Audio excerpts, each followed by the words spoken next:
Achilles is the greatest warrior in Greek mythology.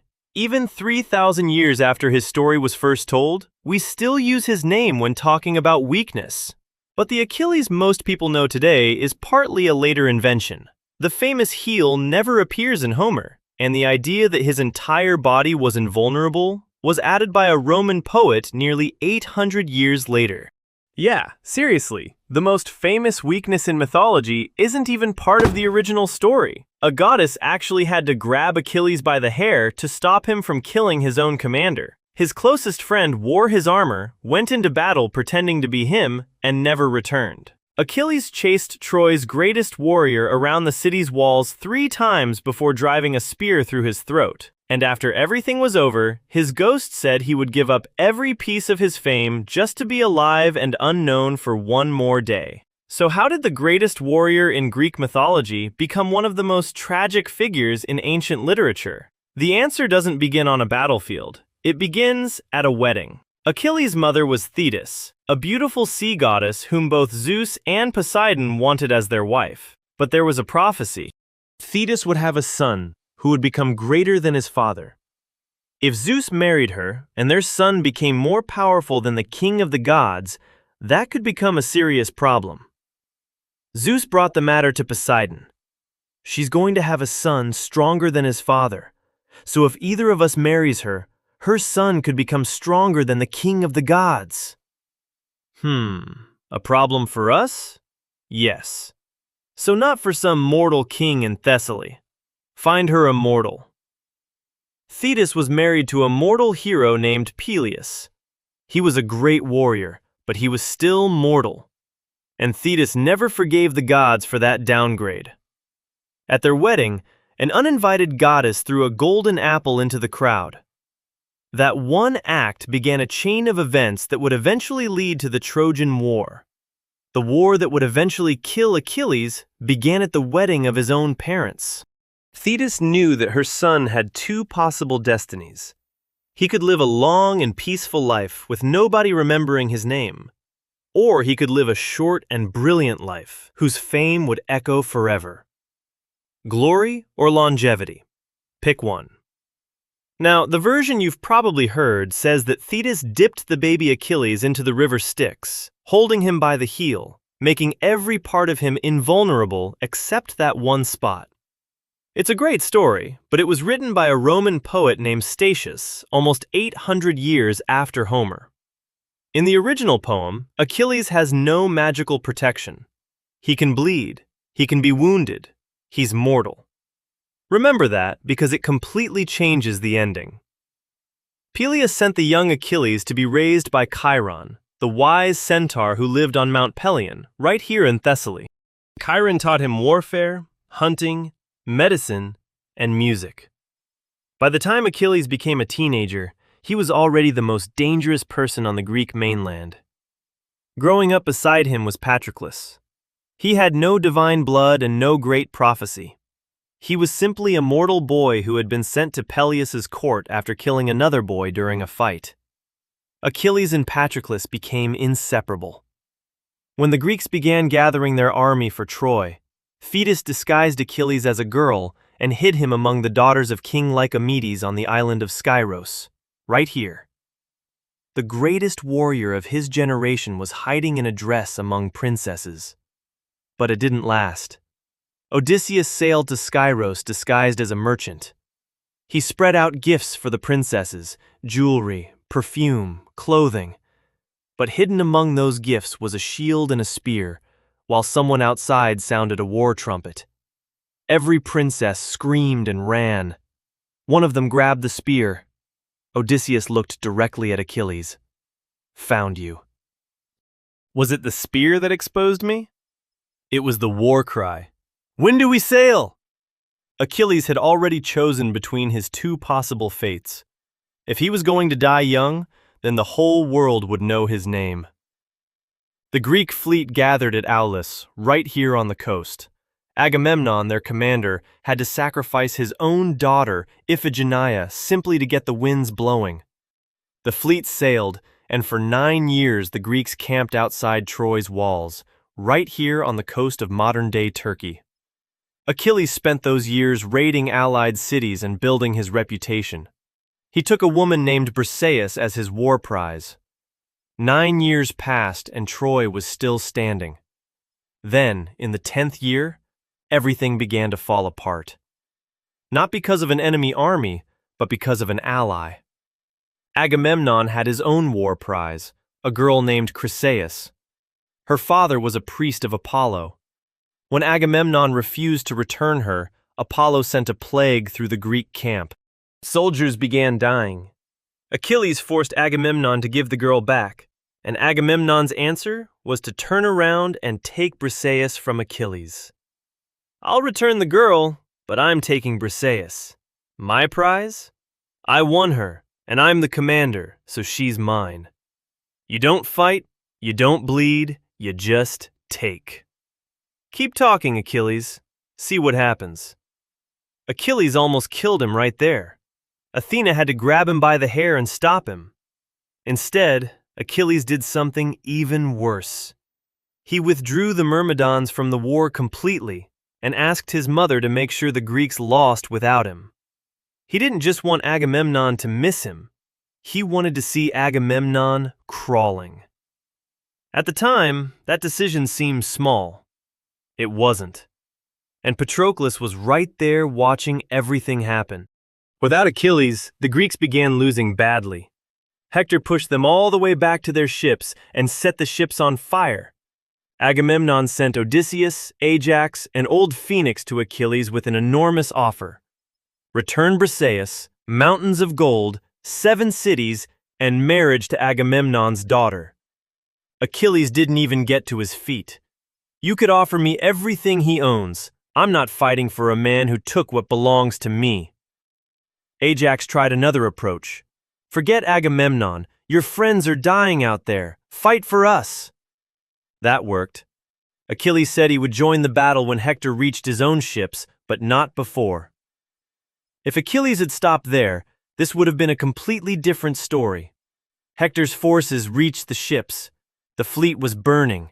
Patroclus came to Achilles in tears. "The ships are burning." "I know. Our friends are dying." "I know." "Then let me go wearing your armor. They'll think I'm you." Achilles stared at him for a long time. "Okay, go.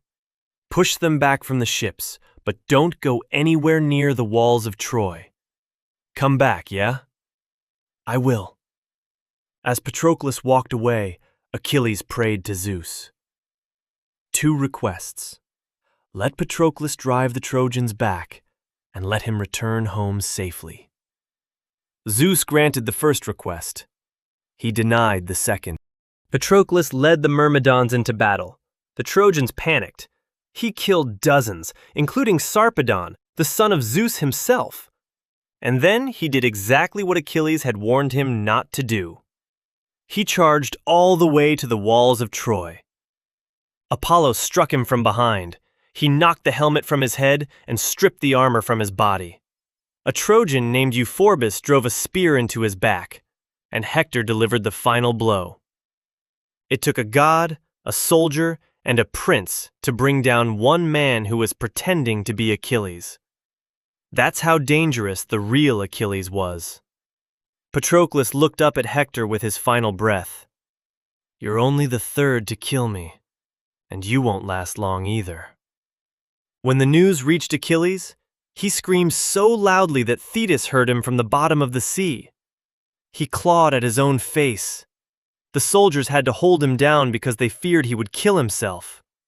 His grief turned into rage, and Achilles' rage became the most dangerous force in the ancient world. Thetis went to Hephaestus, the god of the forge. He created the most famous object in Greek literature, the shield of Achilles. Across its surface, he carved the earth, the sea, and the sky. 2 cities were shown, one at peace and one at war. Farmers working their fields, young people dancing, the entire human world represented on a single shield. Everything Achilles was about to give up. He put on the new armor and went hunting for Hector. What happened next wasn't really a battle. It was a slaughter. Achilles killed so many Trojans in the river Scamander that the river god himself rose up against him. He captured 12 young Trojans alive, not as prisoners, but as human sacrifices for Patroclus's funeral pyre. So what happens when you kill Achilles' best friend and wear his stolen armor? Every Trojan ran behind the walls. Every single one, except Hector. His father Priam called down from above, "Come inside, Hector, please!" "I killed his friend. I'm wearing his armor. If I run now, who am I?" But when Achilles actually charged toward him, Hector's courage broke. He ran. Achilles chased him around the walls of Troy 3 times. 3 complete laps around an entire city. Athena ended it. She appeared before Hector disguised as his brother Deiphobus. "Brother, let's face him together." Hector stopped running. He turned around and tried to make a deal. "Whoever wins, the other man's body goes back to his family." Achilles answered, "There are no deals between lions and men." Hector threw his spear. It struck the divine shield and bounced away. He turned to get another spear from his brother. Nobody was there. Deiphobus had never been real. Hector understood what had happened.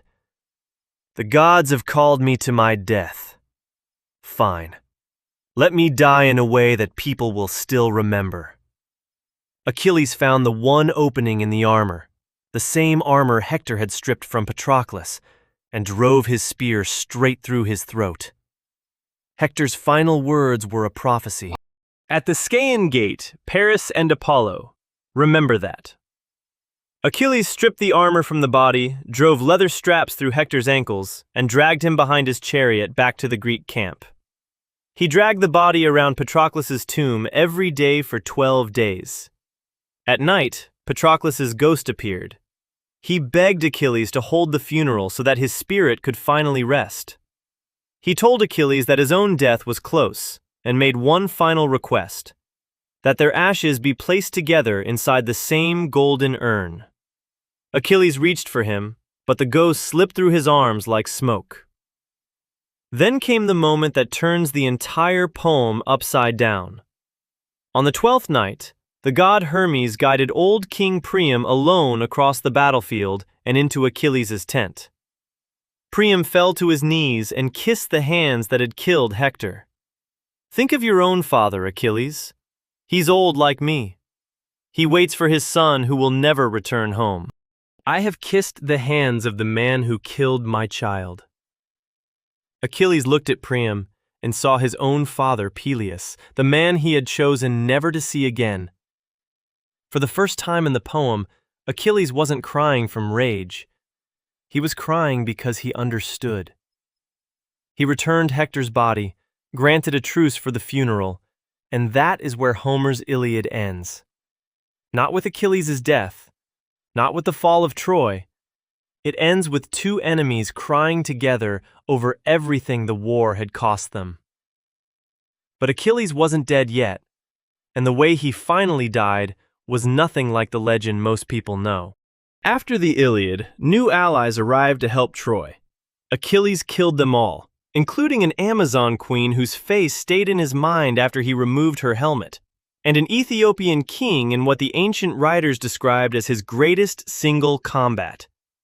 Grief and violence in the same breath. That was Achilles.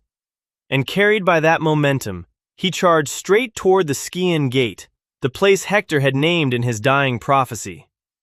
Paris, the prince who had started the entire war by taking Helen, raised his bow, while Apollo guided the arrow.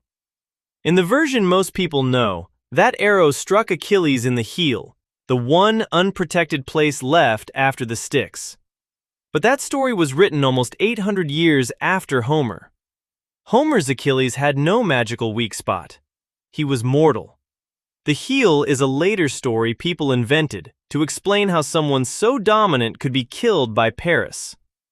The real answer is much simpler. Achilles was human, and he had chosen this ending before he had even grown a beard.